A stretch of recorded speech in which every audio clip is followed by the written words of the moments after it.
Regional aspirations. Regional aspirations are usually expressed in the language of the region and addressed to the local population or the rulers. This unusual poster from Uttarakhand movement appeals to all the Indian citizens in 7 different languages and thus underscores the compatibility of the regional aspirations with nationalist sentiments. In this chapter, in the first chapter of this book, we studied the process of nation building in the first decade after independence. But nation building is not something that can be accomplished once and for all times to come. In the course of time, new challenges came up. Some of the old problems had never been fully resolved. As democratic experiment unfolded, people from different regions began to express their aspirations for autonomy. Sometimes these aspirations were expressed outside the framework of the Indian Union. These involved long struggles and often aggressive and armed assertions by the people. This new challenge came to the fore in the 1980s as the Janata experiment came to an end and there was some political stability at the center. This decade will be remembered for some major conflicts and accords in the various regions of the country, especially in Assam, the Punjab, Mizoram, and the developments in Jammu and Kashmir. In this chapter we study these cases so as to ask some general questions. Which factors contribute to the tensions arising out of regional aspirations? How has the Indian state responded to these tensions and challenges? What kind of difficulties are faced in balancing democratic rights and national unity? What are the lessons here for achieving unity with diversity in a democracy? Region and the nation. 1980s may be seen as a period of rising regional aspirations for autonomy, often outside the framework of the Indian Union. These movements frequently involved armed assertions by the people, their repression by the government, and a collapse of the political and electoral processes. It is also not surprising that most of these struggles were long drawn and concluded in negotiated settlements or accords between the central government and the groups leading the movement for autonomy. The accords were reached after a process of dialogue that aimed to settle contentious issues within the constitutional framework. Yet the journey to the accord was tumultuous and often violent.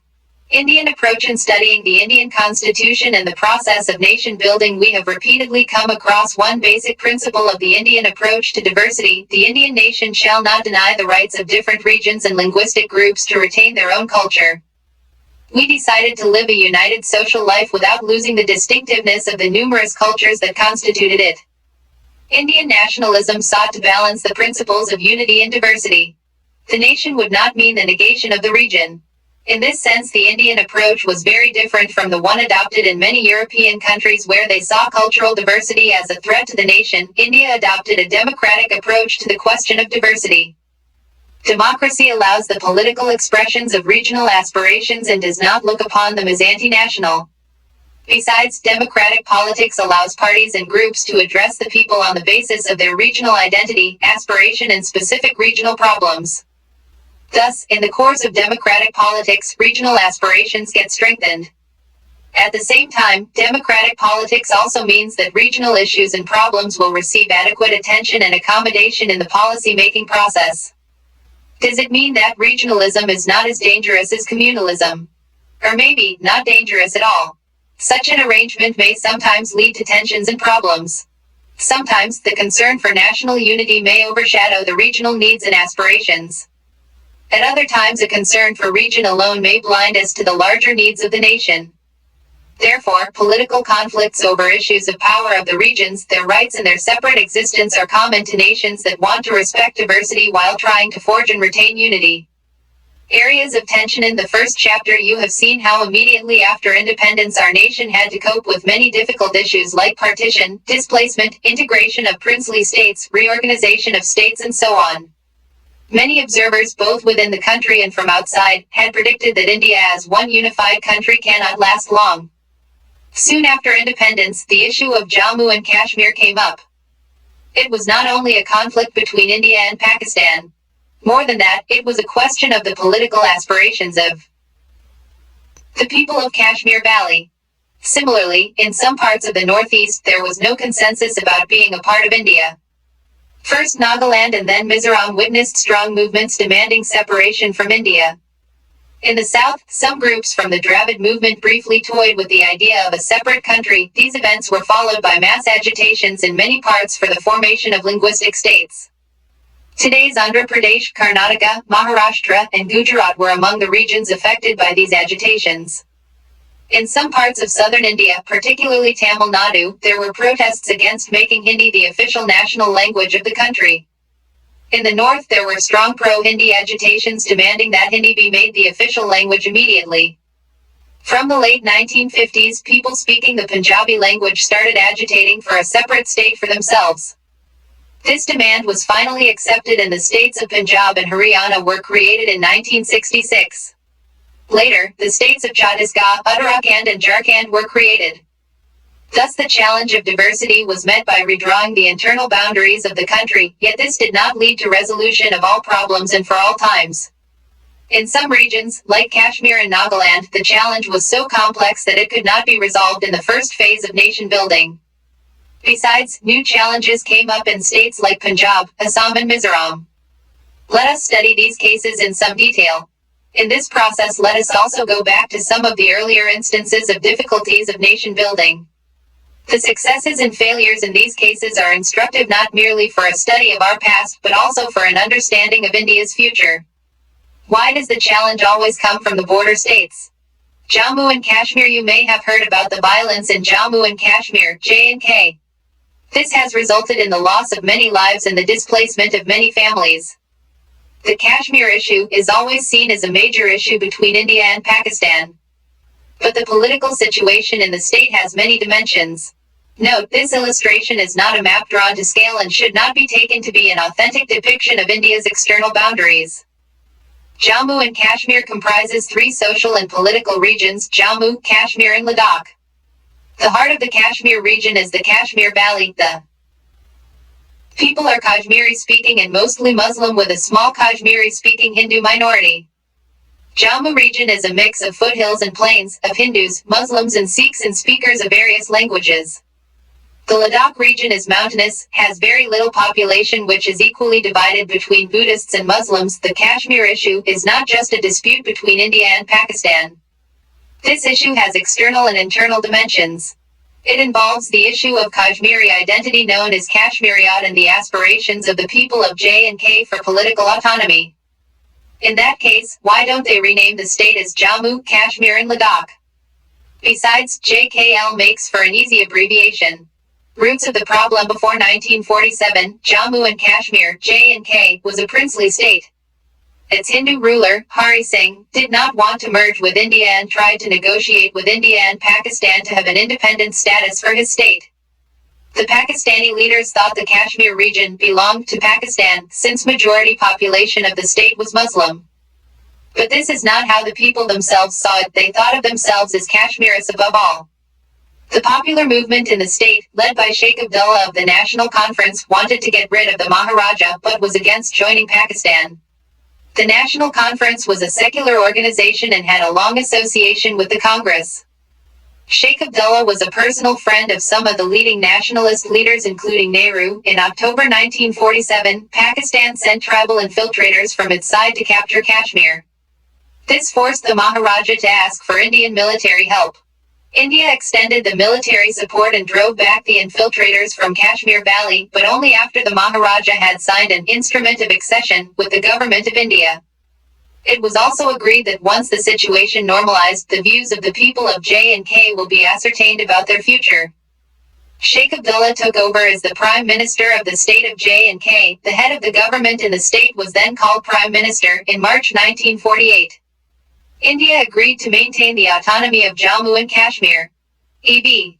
Ramasamy Naikar, 1879-1973, known as Periyar, the respected, strong supporter of atheism, famous for his anti-caste struggle and rediscovery of Dravidian identity, initially a worker of the Congress Party, started the self-respect movement, 1925, led the anti-Brahmin movement, worked for the Justice Party and later founded Dravidar Kazhagam, opposed to Hindi and domination of North India, propounded the thesis that North Indians and Brahmins are Aryans. Dravidian Movement Tabataku Bashkarathu, Therkutha Akirathu, the North thrives even as the South decays. This popular slogan sums up the dominant sentiments of one of India's most effective regional movements, the Dravidian Movement, at one point of time. This was one of the first regional movements in Indian politics. Though some sections of this movement had ambitions of creating a Dravida nation, the movement did not take to arms. It used democratic means like public debates and the electoral platform to achieve its ends. This strategy paid off as the movement acquired political power in the state and also became influential at the national level. The Dravidian movement led to the formation of Dravidar Kazhagam (DK) under the leadership of Tamil social reformer E.V. Ramasamy Periyar. The organization strongly opposed the Brahmins' dominance and affirmed regional pride against the political, economic and cultural domination of the north.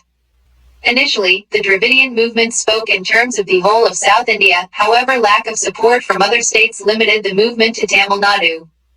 The Dmk Split and the political legacy of the movement was transferred to Dravida. Munnetra Kazhagam (DMK).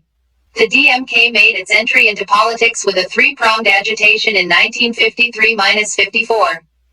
First, it demanded the restoration of the original name of Kalakudi railway station, which had been renamed Dalmiapuram after an industrial house from the north. This demand brought out its opposition to the North Indian economic and cultural symbols.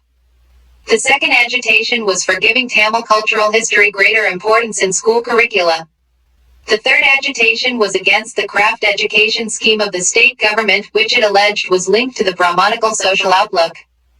It also agitated against making Hindi the country's official language.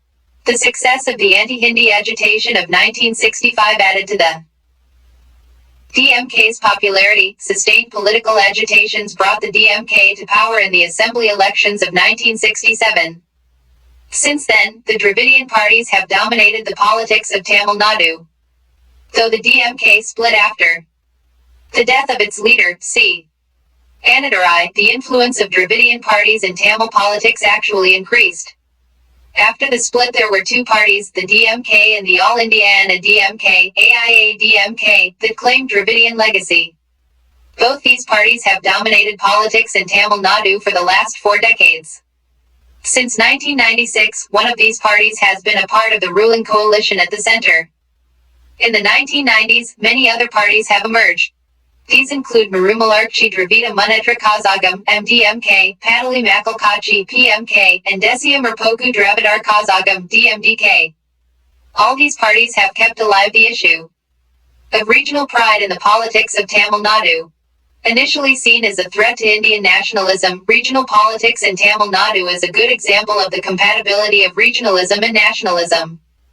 Sheikh Muhammad Abdullah, 1905–1982, leader of Jammu and Kashmir, proponent of autonomy and secularism for Jammu and Kashmir, led the popular struggle against princely rule, opposed to Pakistan due to its non-secular character, leader of the National Conference, Prime Minister of J&K immediately after its accession with India in 1947, dismissed and jailed by Government of India from 1953 to 1964 and again from 1965 to 1968, became Chief Minister of the state after an agreement with Indira Gandhi in 1974. External and internal deputescence. Then, the politics of Jammu and Kashmir always remained controversial and conflict-ridden both for external and internal reasons. Externally, Pakistan has always claimed that Kashmir Valley should be part of Pakistan. As we noted above, Pakistan sponsored a tribal invasion of the state in 1947, as a consequence of which one part of the state came under Pakistani control. India claims that this area is under illegal occupation. Pakistan describes this area as Azad Kashmir. Ever since 1947, Kashmir has remained a major issue of conflict between India and Pakistan. Internally, there is a dispute about the status of Kashmir within the Indian Union. You know that Kashmir was given a special status by Article 370 in our Constitution. You have studied about the special provisions under Articles 370 and 371 last year in Indian Constitution at work. Article 370 gives greater autonomy to Jammu and Kashmir compared to other states of India. The state has its own constitution. All provisions of the Indian Constitution are not applicable to the state. Laws passed by the Parliament apply to J&K only if the state agrees. This special status has provoked two opposite reactions. There is a section of people outside of J&K that believes that the special status of the state conferred by Article 370 does not allow full integration of the state with India. This section feels that Article 370 should therefore be revoked and J&K should be like any other state in India. Another section, mostly Kashmirists, believe that the autonomy conferred by Article 370 is not enough. A section of Kashmirists have expressed at least three major grievances. First, the promise that accession would be referred to the people of the state after the situation created by tribal invasion was normalized has not been fulfilled. This has generated the demand for a plebiscite. Secondly, there is a feeling that the special federal status guaranteed by Article 370 has been eroded in practice. This has led to the demand for restoration of autonomy or greater state autonomy. Thirdly, it is felt that democracy which is practiced in the rest of India has not been similarly institutionalized in the state of Jammu and Kashmir. Let's watch a film. Roha Tamil film depicting the travails of Roha, a newlywed and doting wife when her husband, Rishi, is abducted by militants. Rishi is a cryptologist who is assigned duty in Kashmir to decode the enemy messages. As love blossoms between the husband and the wife, the husband is kidnapped. The kidnappers demand that their jailed leader be set free in exchange of Rishi. Roja's world is shattered and she is seen knocking at the doors of officials and politicians. Since the film has the background of Indo-Pakistan dispute, it made instant appeal. The film was dubbed in Hindi and many other Indian languages.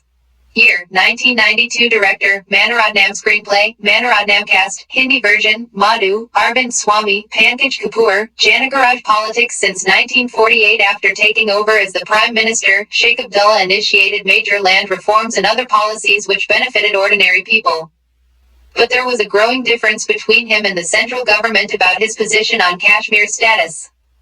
He was dismissed in 1953 and kept in detention for a number of years.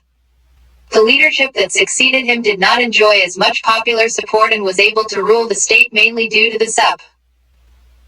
Board of the Center. There were serious allegations of malpractices and rigging in various elections. So, Nehru kept his personal friend in jail for such a long period. How did they feel about it? During most of the period between 1953 and 1974, the Congress Party exercised a lot of influence on the politics of the state. A truncated national conference, minus Sheikh Abdullah, remained in power with the active support of Congress for some time, but later it merged with the Congress. Thus the Congress gained direct control over the government in the state. In the meanwhile, there were several attempts to reach an agreement between Sheikh Abdullah and the government of India. Finally, in 1974, Indira Gandhi reached an agreement with Sheikh Abdullah and he became the chief minister of the state.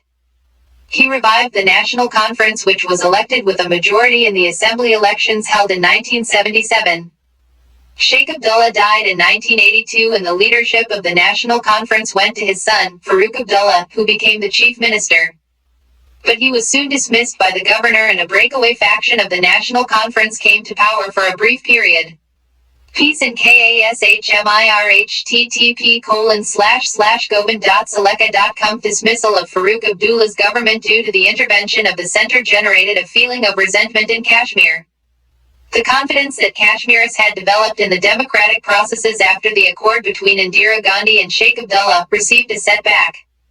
The feeling that the center was intervening in politics of the state was further strengthened when the National Conference in 1986 agreed to have an electoral alliance with the Congress, the ruling party in the center.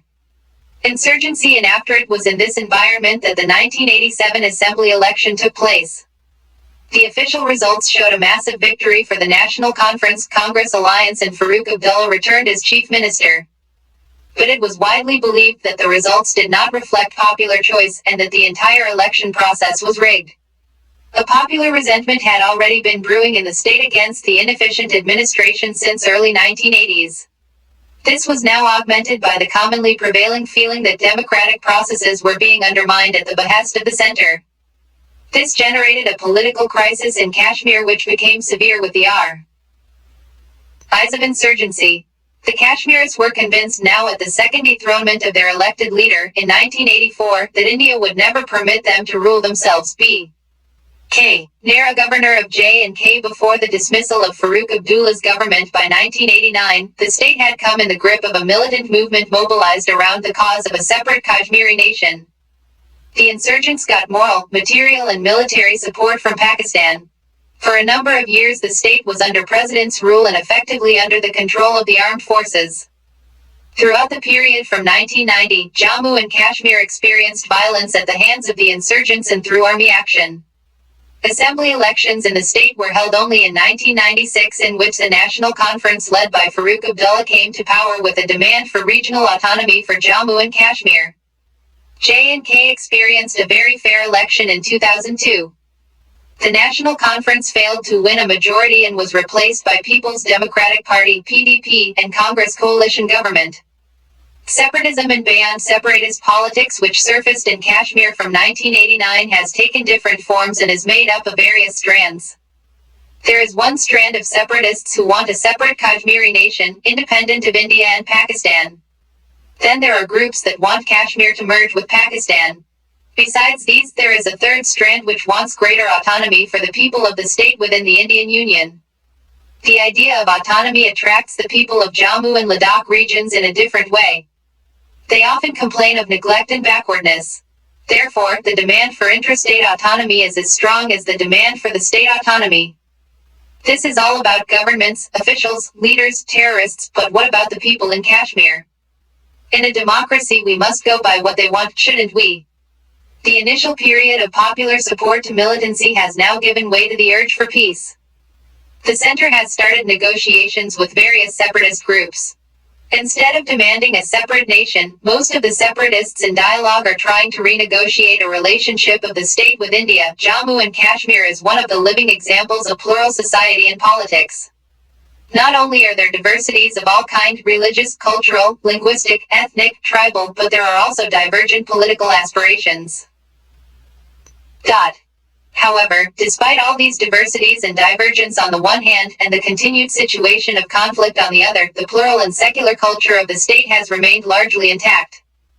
Punjab Master Tara Singh, 1885-1967, prominent Sikh religious and political leader, one of the early leaders of the Shiromani Gurudwara Prabandhak Committee (SGPC), leader of the Akali movement, supporter of the freedom movement but opposed to Congress's policy of negotiating only with the Muslims. After independence, he was the senior-most advocate of formation of separate Punjab state.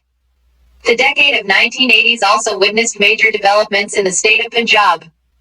The social composition of the state changed first with partition and later on after the carving out of Haryana and Himachal Pradesh.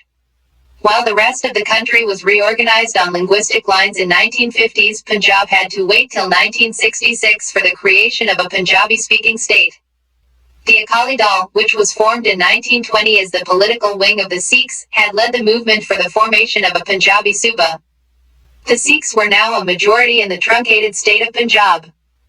Political context: after the reorganization, the Akalis came to power in 1967 and then in 1977. On both the occasions it was a coalition government. The Akalis discovered that despite the redrawing of the boundaries, their political position remained precarious. Firstly, their government was dismissed by the center midway through its term.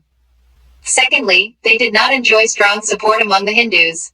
Thirdly, the Sikh community, like all other religious communities, was internally differentiated on caste and class lines.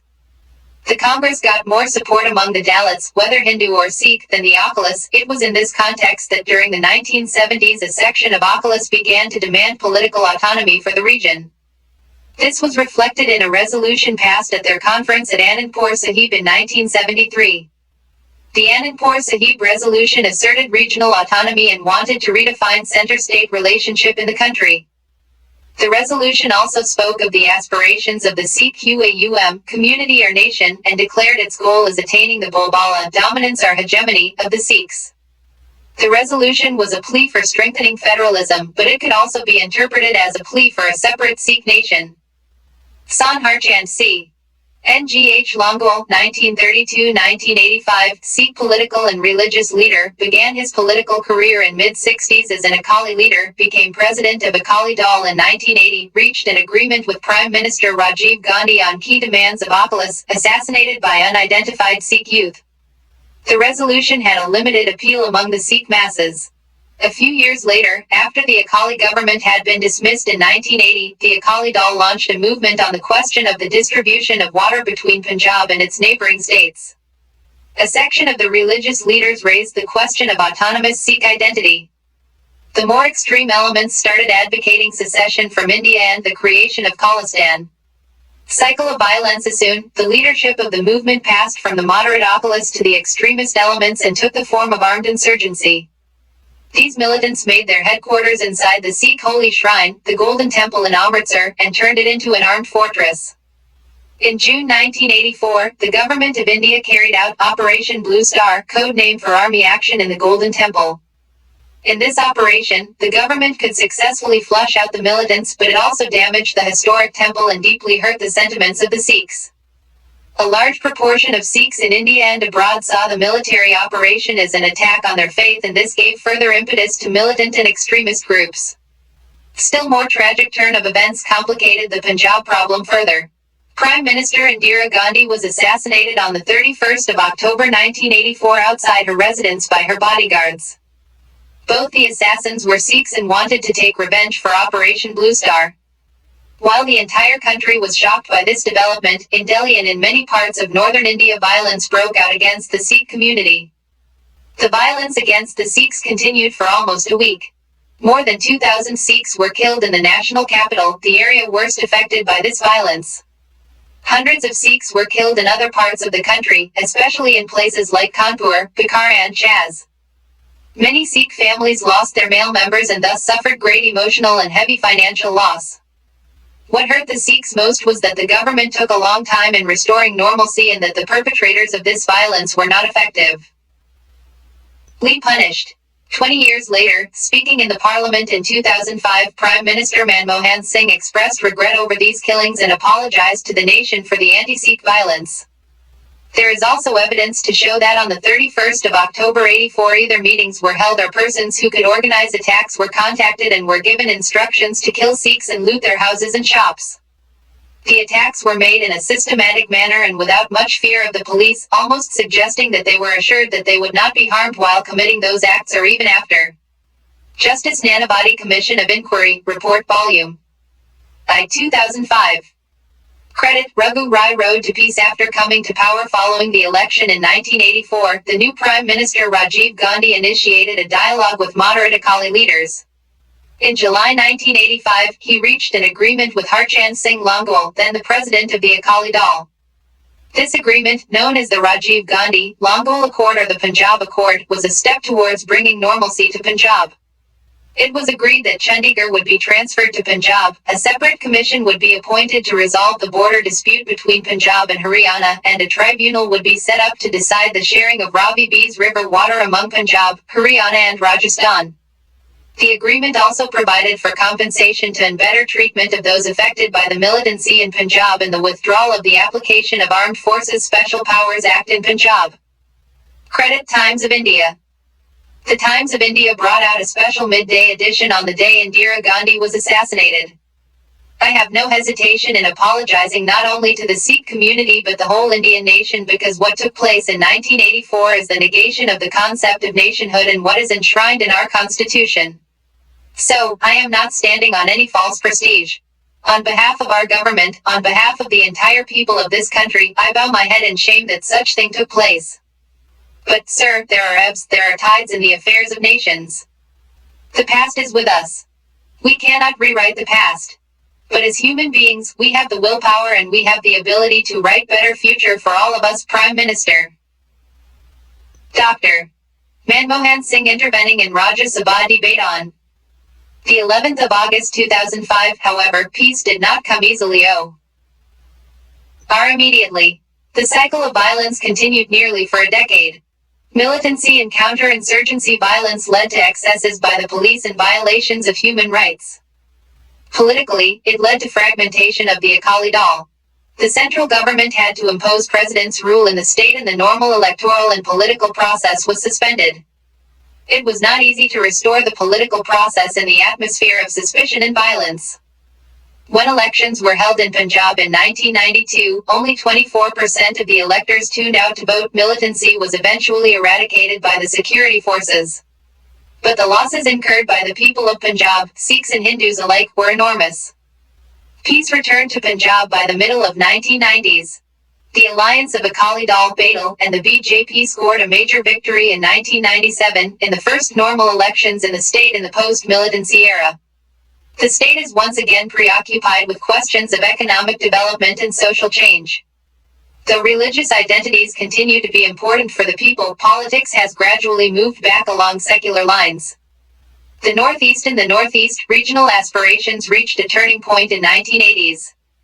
This region now consists of 7 states, also referred to as the Seven Sisters. The region has only 4% of the country's population but about twice as much share of its area. A small corridor of about 22 kilometers connects the region to the rest of the country. Otherwise, the region shares boundaries with China, Myanmar and Bangladesh and serves as India's gateway to Southeast Asia. The region has witnessed a lot of change since 1947. Tripura, Manipur and Khasi Hills of Meghalaya were erstwhile princely states which merged with India after independence. The entire region of Northeast has undergone considerable political reorganization. Nagaland state was created in 1963, Manipur, Tripura and Meghalaya in 1972, while Mizoram and Arunachal Pradesh became separate states only in 1987. The partition of India in 1947 had reduced the Northeast to a landlocked region and affected its economy. Cut off from the rest of India, the region suffered neglect in developmental terms. Its politics too remained insulated. At the same time, most states in this region underwent major demographic changes due to influx of migrants from neighboring states and countries.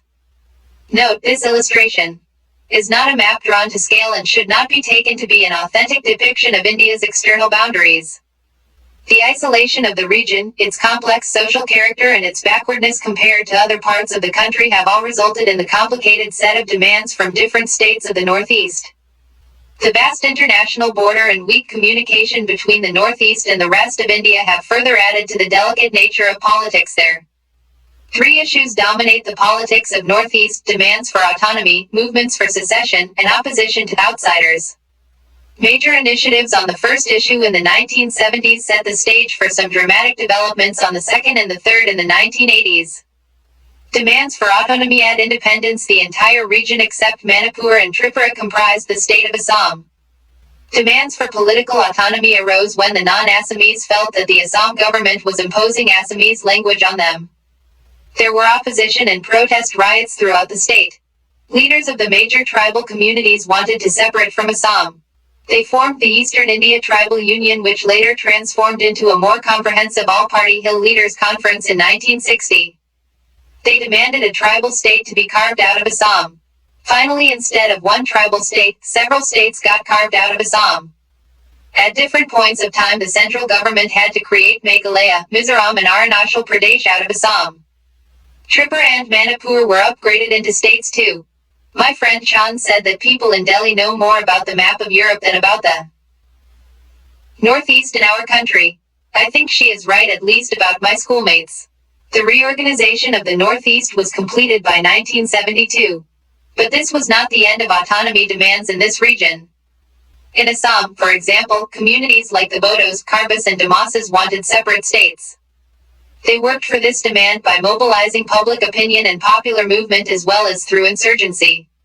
Often the same area was claimed by more than one community. It was not possible to go on making smaller and yet smaller states. Therefore, some other provisions of our federal setup were used to satisfy their autonomy demands while remaining in Assam. Karbis and Dimasas have been granted autonomy under district councils, while Bodos were recently Gr. Granted Autonomous Council.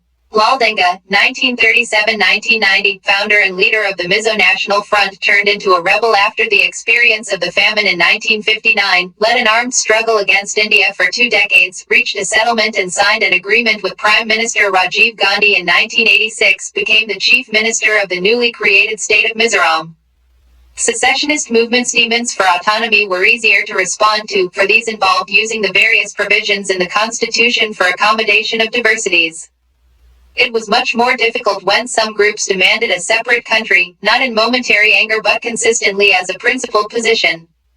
The country's leadership faced this problem for a very long time in at least 2 states in the Northeast. A comparison of these 2 cases offers us a lesson in democratic politics. After independence, the Mizo Hills area was made an autonomous district within Assam. Some Mizos believed that they were never a part of British India and therefore did not belong to the Indian Union.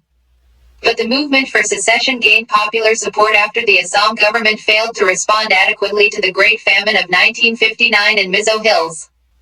The Mize's anger led to the formation of the Mizo National Front, MNF, under the leadership of Lal Denga. In 1966, the MNF started an armed campaign for independence. Thus, started a 2-decade-long battle between Mizo insurgents and the Indian Army. The MNF fought a guerrilla war, got support from Pakistani government and secured shelter in the then East Pakistan. The Indian security forces countered it with a series of repressive measures of which the common people were the victims. At one point even Air Force was used. These measures caused more anger and alienation among the people. At the end of 2 decades of insurgency, everyone was a loser. This is where maturity of the political leadership at both ends made a difference. Lal Denga came back from exile in Pakistan and started negotiations with the Indian government. Rajiv Gandhi steered these negotiations to a positive conclusion. In 1986, a peace agreement was signed between Rajiv Gandhi and Lal Denga. As per this accord, Mizoram was granted full-fledged statehood with special powers, and the MNF agreed to give up secessionist struggle. Lal Denga took over as the chief minister. This accord proved a turning point in the history of Mizo. Ram. Today, Mizoram is one of the most peaceful places in the region and has taken big strides in literacy and development. Credit Times of India. The story of Nagaland is similar to Mizoram, except that it started much earlier and has not yet had such a happy ending. Led by Angami Zafu Fazo, a section of the Nagas declared independence from India way back in 1951. Fazo turned down many offers of negotiated settlement. The Naga National Council launched an armed struggle for sovereignty of Nagas. After a period of violent insurgency, a section of the Nagas signed an agreement with the government of India, but this was not acceptable to other rebels. The problem in Nagaland still awaits a final resolution. Declaration of ceasefire by MNF movements against outsiders. A large-scale migration into the northeast gave rise to a special kind of problem that pitted the local communities against people who were seen as outsiders or migrants. These latecomers, either from India or abroad, are seen as encroachers on scarce resources like land and potential competitors to employment opportunities and political power. This issue has taken political and sometimes violent form in many states of the Northeast. Angami Zapu Fazo, 1904-1990, leader of the movement for independent Nagaland, president of Naga National Council, began an armed struggle against the Indian state, went underground, stayed in Pakistan, and spent the last 3 decades of his life in exile in UK. The Assam Movement from 1979 to 1985 is the best example of such movements against outsiders. The Assamese suspected that there were huge numbers of illegal Bengali Muslim settlers from Bangladesh. They felt that unless these foreign nationals are detected and deported, they would reduce the indigenous Assamese into a minority. There were other economic issues too. There was widespread poverty and unemployment in Assam despite the existence of natural resources like oil, tea and coal. It was felt that these were drained out of the state without any commensurate benefit to the people. In 1979, the All Assam Students Union, AASU, a students group not affiliated to any party, led an anti-foreigner movement. The movement was against illegal migrations, against domination of Bengalis and other outsiders, and against faulty voters' register that included the names of lakhs of immigrants. The movement demanded that all outsiders who had entered the state after 1951 should be sent back. The agitation followed many novel methods and mobilized all sections of Assamese people, drawing support across the state.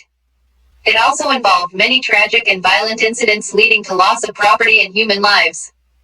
The movement also tried to blockade the movement of trains and the supply of oil from Assam to refineries in Bihar. Eventually, after 6 years of turmoil, the Rajiv Gandhi-led government entered into negotiations with the AASU leaders, leading to the signing of an accord in 1985. According to this agreement, those foreigners who migrated into Assam during and after Bangladesh War and since were to be identified and deported.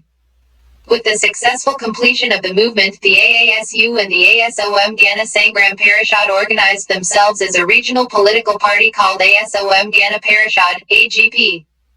It came to power in 1985 with the promise of resolving the foreign national problem as well as to build a golden Assam.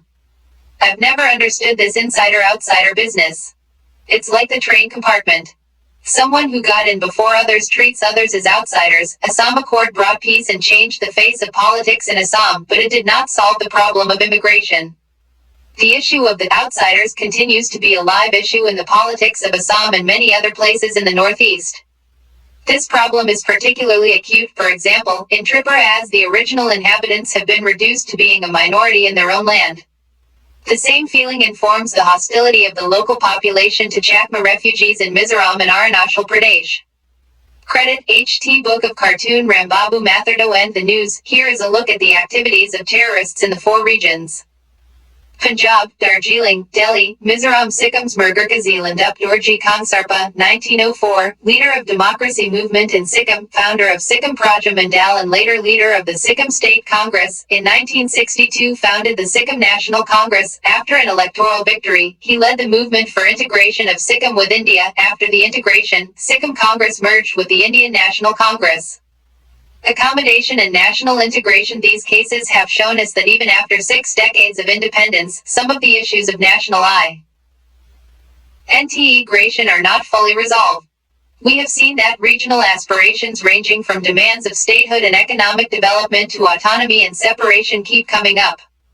The period since 1980 accentuated these tensions and tested the capacity of democratic politics to accommodate the demands of diverse sections of the society.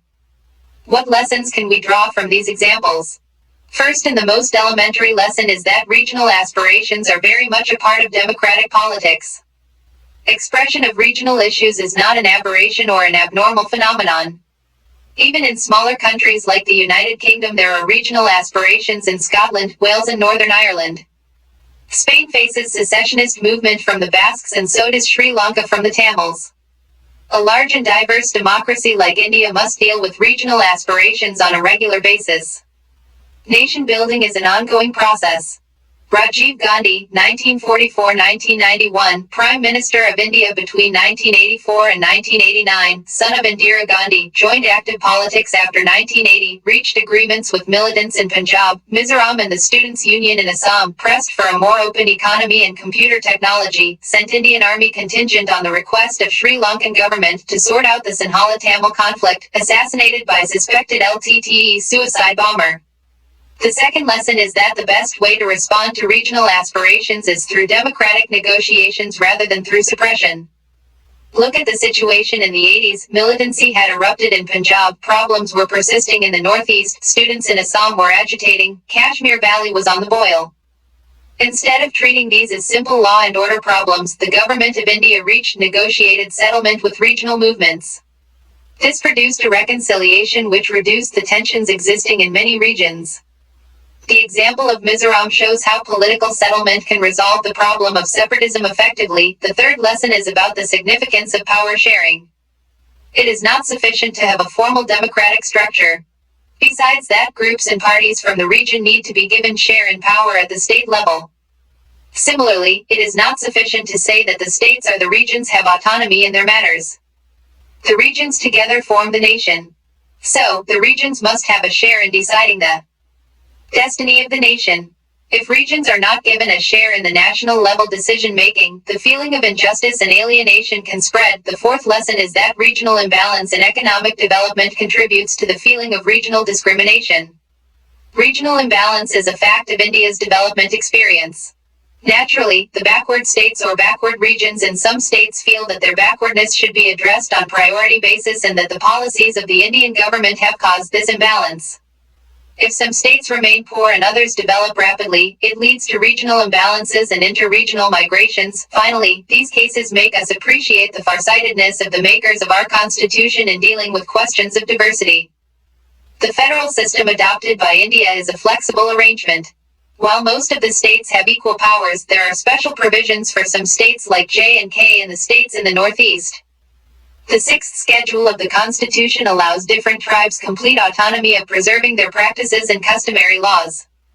These provisions proved crucial in resolving some very complex political problems in the Northeast. What distinguishes India from many other countries that face similar challenges is that the constitutional framework in India is much more flexible and accommodative. Therefore, regional aspirations are not encouraged to espouse separatism. Thus, politics in India has succeeded in accepting regionalism as part and parcel of democratic politics. Goa's liberational how the British Empire in India came to an end in 1947, Portugal refused to withdraw from the territories of Goa, Diu and Daman which were under its colonial rule since the 16th century. During their long rule, the Portuguese suppressed the people of Goa, denied them civil rights, and carried out forced religious conversions. After India's independence, the Indian government tried very patiently to persuade the Portuguese government to withdraw. There was also a strong popular movement within Goa for freedom. They were strengthened by socialist satyagrahas from Maharashtra. Finally, in December 1961, the government of India sent the army which liberated these territories after barely 2 days of action. Goa, Diu and Daman became Union territory. Credit, R.K. Laxman in the Times of India, the 21st of April 1954. Another complication arose soon. Led by the Maharashtrawadi Gomanatic Party, MGP, one section desired that Goa, as a Marathi-speaking area, should merge with Maharashtra. However, many Goans were keen to retain a separate Goan identity and culture, particularly the Konkani language. They were led by the United Goan Party, UGP. In January 1967, the central government held a special opinion poll in Goa asking people to decide if they wanted to be part of Maharashtra or remain separate. A referendum-like procedure was used to ascertain people's wishes on this issue. The majority voted in favor of remaining outside of Maharashtra. Thus, Goa continued as a union territory. Finally, in 1987, Goa became a state of the Indian Union. Anti-Hindi agitation in Tamil Nadu, 1965. Credit, The Hindu. Credit, Hindustan Times. Let's watch a film. Rojak. Credit, The Times of India. Women looking at a wall painting depicting Indira Gandhi's assassination. At the time of independence, Sikkim was a protectorate of India. It meant that while it was not a part of India, it was also not a fully sovereign country. Sikkim's defense and foreign relations were looked after by India, while the power of internal administration was with the Chogyal, Sikkim's monarch. This arrangement ran into difficulty as the Chogyal was unable to deal with the democratic aspirations of the people. An overwhelming majority of Sikkim's population was Nepali. But the Chogyal was seen as perpetuating the rule of a small elite from the minority Lepcha Bhutia community. The anti-Chogyal leaders of both the communities sought and got support from the government of India. The first democratic elections to Sikkim Assembly in 1974 were swept by Sikkim Congress, which stood for greater integration with India. The Assembly first sought the status of associate state and then in April 1975 passed a resolution asking for full integration with India. This was followed by a hurriedly organized referendum that put a stamp of popular approval on the Assembly's request. The Indian Parliament accepted this request immediately and Sikkim became the 22nd state of the Indian Union. Chogyal did not accept this merger and his supporters accused the government of India of foul play and use of force. Yet the merger enjoyed popular support and did not become a divisive issue in Sikkim's politics. Exercises 1. Match th. E following. A.B. Nature of regional aspirations states, a socio-religious identity leading to statehood, I. Nagaland, Mizoram, B. Linguistic identity and tensions with center. E. Jharkhand, Chhattisgarh, C. Regional imbalance leading to demand for statehood. E. Punjab, D. Secessionist demands on account of tribal identity. I.B. Tamil Nadu. 2. Regional aspirations of the people of Northeast get expressed in different ways. These include movements against outsiders, movement for greater autonomy and movement for separate national existence. On the map of the Northeast, using different shades for these three, show the states where these expressions are prominently found. 3. What were the main provisions of the Punjab Accord? In what way can they be the basis for further tensions between the Punjab and its neighboring states? 4. Why did the Anandpur Sahib resolution become controversial? 5. Explain the internal divisions of the state of Jammu and Kashmir and describe how these lead to multiple regional aspirations in that state. 6. What are the various positions on the issue of regional autonomy for Kashmir? Which of these do you think are justifiable? Give reasons for your answer. 7. The Assam Movement was a combination of cultural pride and economic backwardness. Explain. 8. All regional movements need not lead to separatist demands. Explain by giving examples from this chapter. 9. Regional demands from different parts of India exemplify the principle of unity with diversity. Do you agree? Give reasons. 10. Read the passage and answer the questions below. One of Hazarika's songs dwells on the unity theme. The 7 states of northeastern India become 7 sisters born of the same mother. ... Meghalaya went own way, Arunachal too separated, and Mizoram appeared in Assam's gateway as a groom to marry another daughter. ...